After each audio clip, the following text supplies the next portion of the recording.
Okay. So, all your experience you've had with African men, how would you describe an African man? Are they like better? Do they have any sense of humor when it comes to relationship? Mm, I, I think every African man is different. Like, I just recently started dating African men, like straight African, not mixed with anything that I would know of. And I've dated a Nigerian, two Congolese, um, a Ugandan, a Ghanaian, and they are all different in many Okay. So, who would you consider uh, the who would you consider to be the head of a family? If you're married, do you want to be in charge of the affairs of the home, or would you want the man to be in charge of the home? ways. No, I'm a traditional person. I believe the man is the head of the household, and I'm here to support. Right? I'm doing everything under the sun. So you're holding up the house, and I'm keeping up the Okay, that sounds good. What about this idea that modern society is having, that they believe the women should be the boss and the man uh, should be like. Well, that just changed because what used to be, where you used to watch people grow up with their mom and their dad taking care of the home. You know, it's not that anymore. You don't have households with dads in them. You have two parent households that are in two separate households. You don't see the practice of being a man. So people in my generation, not many of them know how to take a girl out on a first date or have ever took a girl out on a first date because they ain't never been out on a first date. You know what I mean? Mhm. Besides going out in groups or things like that, or just like simply going to the club, but not like a formal date to understand what's going on. That's why you don't see many weddings going on now because people scared of marriage. They don't know what to do, but they know how to have babies though. Okay. So this other question comes is a follow up to what you just mentioned. What would you say is the main reason why modern women are scared of marriage? They're scared of commitment. What could be the possible reason? Mm.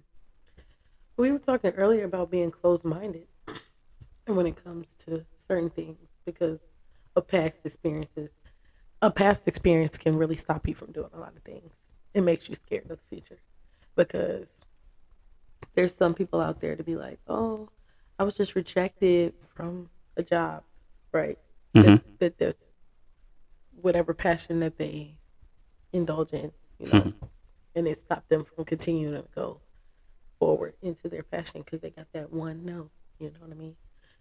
It can be traumatizing for some people to go through some of the experiences they go through, and it makes them not want to get married. Okay. Yeah, that makes sense. What about this idea that all women think they're 10, 10 over 10, and then they feel all women are beautiful and all men should be the ones to work on themselves? Like you could meet a lady right now and ask her from 1 to 10, what how beautiful do you think you are, and she's going to tell you she's 10. And then you could come with another guy and ask her, hey, this guy from 1 to 10, how handsome you think this guy is, and she's going to say 2 or something.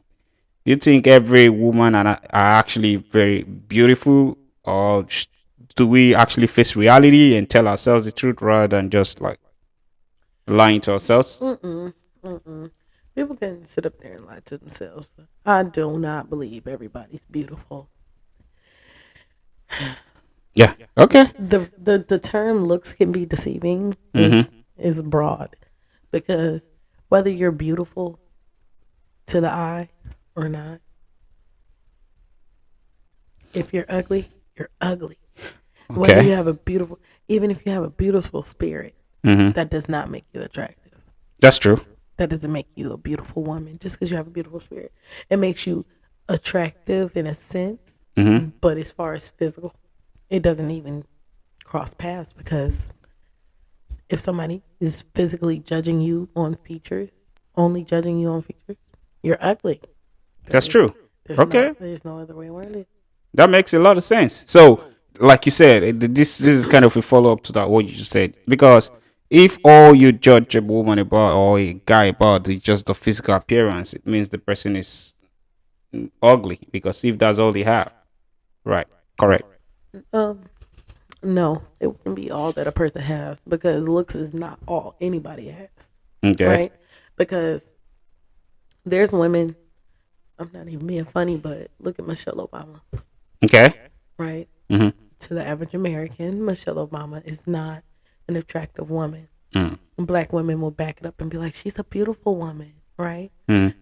As long as she has her hair done, she has on nice clothes. Mm. Just like a man, as long as a man has on nice clothes, cologne, got money in his pocket, Mm. to any woman, he's appealing, Yeah. Okay. right? But it doesn't make them attractive. It makes them appealing. Oh, okay. Right? Yeah.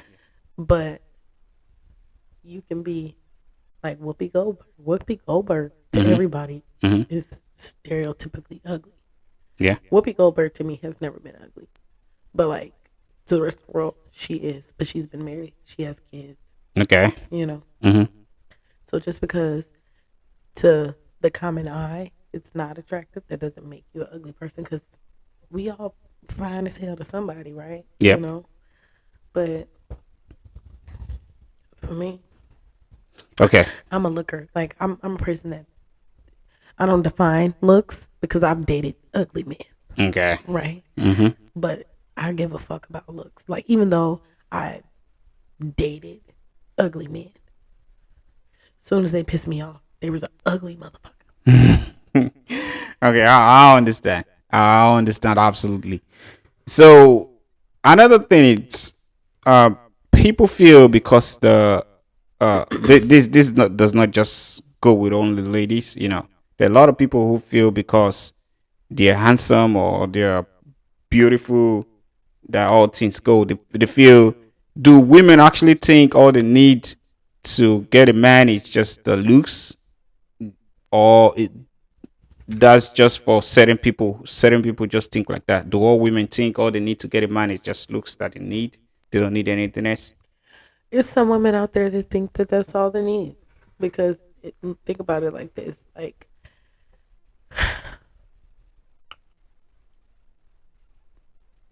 Hispanic women Mm-hmm.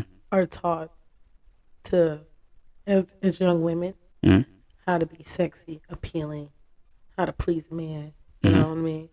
Along with other cultures as well, as far as being Hispanic, whether you're African, because even African women are taught how to please a woman. And if you are an African woman that's in any tribe with a body bad coming out, you know, Mm-hmm. you're you're being taught these things. As an American woman, it doesn't matter whether you're beautiful, peeling, big bone, little bone. You know what I mean? You're really not taught how to please a man. You can be taught how to be sexy, how to persuade, Mm-hmm. but to keep a man, to cater to a man, to get married, you know, Yeah. that's not something that's learned over here in America. Mm. Now, there's women out here that swing it. You know what I mean? Look at Marilyn Monroe. You know what I mean? Mm-hmm. She was just appealing to every, like, attractive to every man. Um, Donna Summers, Foxy Brown. You know, these women are all sexy and attractive to me, Yeah. Mm-hmm. right? Okay. But there's women out there who are like just sexy and attractive to men, but men don't want to marry them. Yes. I think I could answer that. Yeah. So you see, men, the looks of a woman attracts a man, but it doesn't keep a man. You need more than looks to keep a man, right? Men are like explorers. They want to explore. Okay, they see this pretty girl with a nice looks and like nice shape. They want to test it. They want to try. You know, when a man start making money, they feel okay. This is opportunity to explore, because men are often rejected by a lot of women, especially when you don't have your stuff together. When you don't have money, uh, a lot of women will tell you because it's pretty obvious. Maybe you're not able to get nice clothes, you're not driving a nice car, you know, wearing, you're at the club, you're not buying like drinks, you just, So women, those kind of men who does not have their stuff together, don't often they are not appealing to women. So when a man start making money, he feel like okay, this is an opportunity to pay back all the things that I've lost. This is an opportunity to have as many women as possible. So the first thing he wants to go for are the very pretty women, you know. But after a while, many pretty women because they have so many men around them, that tends to affect them in a lot of ways. So they feel they can have any man they have. They don't need to be subjective. They don't need to be nice. They don't need to do anything extra. If you can deal with me, I'll get another one. But it doesn't work like that because after a while you realize that you've run through all the men and nobody wants you. You know. So the looks definitely will attract the man, but it will not keep the man. So you need more than looks to keep a man. Because a man does not want at the end of the day when he's with a woman, he doesn't want a woman who's gonna he wants care, love, empathy, and But when a woman is too pretty, there's an adage in Africa that a pretty woman is for everybody because most times they feel this beauty is what drives them. They're not able to like calm down and settle down and go for one man. They feel they own everything. Like you need to like play by the rules. If you don't play by the rules, you can go. But the long story short, at the end of the day, these women, you can attract a man by looks, but you can't really keep. You need more than looks to keep a man. I feel that saying could go a long way, right? Because right now I look a little squabbly, right? But on the weekend, when I go out, you can call me Beyonce, okay? Because I look good. I Mhm. know I look good. When I go out with my friends, I know my friends look good. We all out looking good together. You know, when we go out, we don't too much have to do much because once we step in the club, we shut it down. We Mhm. shut down. People, attract us. We go meet new people, go to different sections or whatever. Dating African men and Mhm. being beautiful has gave me a totally different term of being beautiful. You know, Mhm. because I would go to American clubs, so to speak, American clubs, where all the black people hang out. And I'm not saying I would not get nobody's attention, Mhm. but everybody turning their head, oh, like literally feel like a soul train line of hands just all Mhm. over you. Mhm. Yeah, yeah, that's what they make you feel like. Being Okay. around Africans, Mhm. they make you feel like that bitch. Literally, I I ain't never been around an African man and did not feel appreciated Okay. ever. Like, not Americans make you feel like you competing with every bitch in the everybody in the room. Okay, Mhm. make you feel like you you just not doing enough, and that's where the pick me syndrome comes from. Like from a lot of American girls here, because it's like they don't know how to be made felt beautiful. Okay. You know what I mean? I've always known I was beautiful just because like that's my standard. I Mhm. always thought I was fine. And as long as you Mhm. find everybody, right? Mhm. Mhm. But like when I started dating my very first African that I dated, and he's in school to be a doctor. He's about to graduate, right?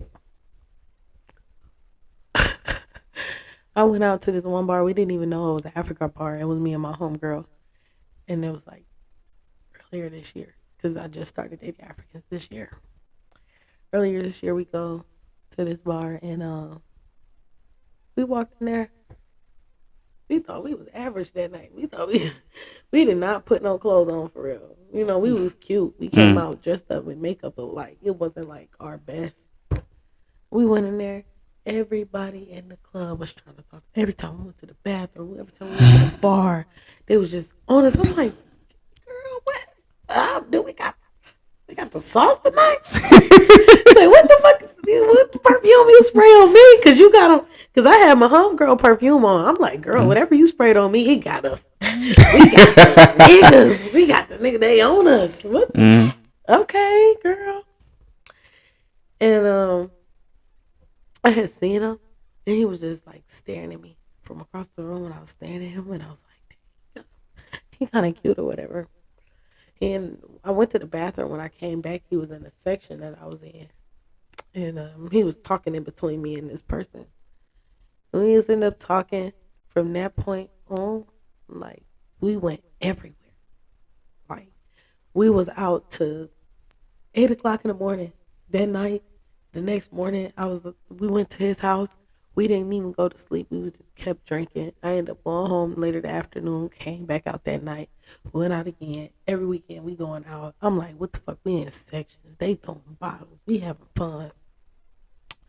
Never had that experience before until I met him. And I was like, wow. This is the VIP. This is what everybody be talking about when they be in the VIP section. Sure. Okay. Now, I done been in a VIP section before, right? But be in a VIP section with your brothers. You know, your cut. You know, you in there with some people you know, not nobody you really fucking with like that. You know, everybody looking at y'all like, dang, who's that? Nah, I put that shit on. I know how to get dressed. But like every weekend, it was just like, I'm gonna put on my best dress. I'm gonna go out fine because I know when I get with him, everybody for me looking at us. It felt like a movie with this man. You hear me? Yeah. I Every understand. time we would go out, we would be dancing, be kissing all up on me. I'm like, what in the world is going on? I've never had. It felt like Dirty Dancing. Okay. Like I was like, wow, everything was cool, but I blame it on him being a fucking toxic ass Aquarius because we didn't even work out. Like everything was cool, and then we just stopped talking. It was like, what the fuck happened? Where's the party go? You know? And he tried to hit me up here and there, but like, it's not the same. Like, the energy not the same. It was just like, he was like, oh, I'm tired of you almost. Right? So I was like, what the fuck? And then my one homegirl, she was like, girl, that's how Nigerian man is. They'll just pull you in, and then when they done with you, they're done with you. They'll throw you out like trash. I'm like, maybe. But then I had met another Nigerian, and he was totally different. But me and him never dated. He wanted to date, but like I couldn't pursue him. You know. Yeah. When I dated the Congolese men, oh my gosh, they are some aggressive lovers. Oh. Okay. Tell me about it. Aggressive, both of them. Honestly, everybody that I met around them were all Congolese. They're like love at first sight people. Okay. I was out with my homegirl one night. We was partying in Irving, and I was there I wasn't even drunk yet. I was just walked in. He was drunk as hell. Walked up on me. I need to get your number. I want to talk to you. I need to talk to you. I'm like, okay. I'm like, look, I ain't trying to talk to you. He all spitting in my face. He done pissed me off. Right? Drunk. Pissed me off. All night, he just pestering me, bugging me, pestering me, bugging me. And I'm just like, get out my face. Club close out. He come to the car with me. He like, please, I need to get your number. My friend like, just give him your number, girl. Just give me your number. Right? I'm like, I give him my number. Give him my number. Next day, we go to IHOP. We talking. I'm like, okay, well, you're not that bad, but you, I can't be around you drunk. You do too much. You don't understand. From the first time I met you, I loved you. Like, what the fuck? I'm eating pancakes. Like, what the fuck is going on? I'm just pouring hella syrup on my pancakes. Just too much syrup. Like, you just tell me you love me? I was like, no, you're gonna be my wife. I'm like, you playing? I don't want to hear that. I don't want to hear that. We're tripping now. He said, no, for real. We keep talking. You know, he didn't turn me off with the "I love you." It was just like weird. Okay. You know, um, we keep talking and everything's cool. We dating, and he just every day, "I love you." He get on the phone, "I love you." "Oh, what you doing? I missed you. I love you." I'm like, he really mean this "I love you" shit. Like, it's only been 3 days. Like, goddamn, it's only been 3 days. Man, we end up talking for a couple months. We got close. I'm, you know how you talking with somebody and they over your house all the time. Mm-hmm. It was like that. It wasn't like a move in, but it's like I'm here all the time because, like, you know, I didn't got used to that. "I love you." I ain't told this man I loved him yet, but he didn't. He just, "I love you. I love you." One day, all his friends come over and they like, "You don't understand. He speaks so highly of you. He did. He this. He that. He loves you so much. You love him.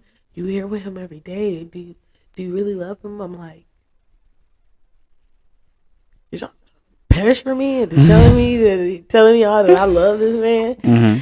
They would not stop with the questions. "Do you love him? Do you love him?" Like, after every question they asked me, it was, "Do you love him for real? Like, are you here for him?" And I'm like, "Bro, give me some time. Oh yeah. Give me Mm-hmm. some time." Mm-hmm. At the end of this, me telling everybody, like, "Look, whether I love him or not, like, we just, we chilling, we minding our own business. Leave us Mm-hmm. alone." He like, "Well, do you love me?" He looked at me with the saddest eyes I've ever seen in my whole entire life. And I am a sucker. I really am. I'm a sucker. Like, I'm an easy lover. It's just not hard for me to love because, like, I'm a lover. I love loving, but, like, I would love to have my own time to develop my love. You know what I mean? I Mm-hmm. don't Okay. like pressure love. Mm-hmm. I don't want to. So you mean sorry to cut you. I didn't mean to cut you. So you mean these Congolese guys are like hard lovers? Yes, they Mm-hmm. were. Him and his friends was not gonna give up until I said I loved them back. Oh, okay. So I was. It was like, all right, fuck it. I love you. Okay. Let me So was he in. happy? He was like, "Are you serious?" I'm like, "I like you so much." He was like, "Some okay." Mm-hmm. He said, "Okay." He's like, "You don't love me?" I'm like, "I like you so much." And he was like, "What's stopping you from loving me?" I'm like, "I don't know you all the way. Mm. I don't know you all the way." Like, for us Americans, I guess you could say we're a low key cat and mouse with somebody and, like, just be talking to them on a Mm. day to day basis. Might fuck around a little bit, Mm-hmm. but, like, when it comes to loving relationships, we kind of like steer left. Some people jump head over heels, but for the most part, we're not trying to go full blown relationship. Mm-hmm. First couple weeks of knowing each other. But from my understanding, from every African man that I've dated, like, they, it's like, when I like you, and I know I like you. Mm. It's nothing I'm going around me liking you. Yeah. It's like you have to physically do something for me to not like you, Okay. right? Mm. And it's like, I'm gonna talk to you every day, do whatever, because Okay. I want you to know I like you, and I like that because American men are not that, you know, shit. What do you say? Well, I don't even know they're not that consistent, when it comes to a woman. Mm. Even when it comes to marrying them, like, they gonna cheat on a woman 50 times before they get right. Yeah. But an African man, he gonna show you the world and show you what he wants you to have and take you out on dates and let you know that you are value to him versus just, "I'm just trying to fuck on you." You know what I mean? Yeah. Nah, at the end of the day, they all trying to fuck. Mm-hmm. They, every single last one of them done tried to fuck. Mm. That is no doubt about it. They some horny people too. Yeah. But for the most part, at least they care. Yeah. They're Mm-hmm. gonna always put the effort in to be like, "Well, I'm not really just trying to get the draws, but if I can go get you some cheesecake too, I'm gonna go All take right. you to Yeah. get some else." So what's the number one turn off on African guys like? But I think that's just my number one turn off with all guys. Okay. too fast sexual advances. Okay. It's like, before you try to jump my drawers, ask me when the last time I got tested. Yeah, okay. You know, Mm. try to get to know me more. Like, because everybody tries to act like it's like this fake ass connection. Like, Mm. let me look into your eyes. Let me. Everybody don't have that connection. You know when it's real because both of you guys feel it. Yeah. You already know when it's forced. It still feels awkward in the air. Mm. Whether you wonder what the other person thinking or not, you feel the awkwardness, you know? Yeah. And people don't pay attention to that. So it makes most women just be like, okay, like, and I think he liked me. And most women just like who like them because they, Okay. in reality, they're not getting what they want. It's Yeah, always okay. what I bought versus what I ordered versus what I got type of thing. You know what I mean? Mm. And that's where a lot of women just give in. You know, you see men be like, oh, women just give it up so easy. This and the third. It's not even that. It's just most women aren't made to feel attractive, and the only way they're made to feel attractive is during sex. You know what I mean? So as long as a man is trying to make advances at them, they feel like Okay. that validates something. And it really does.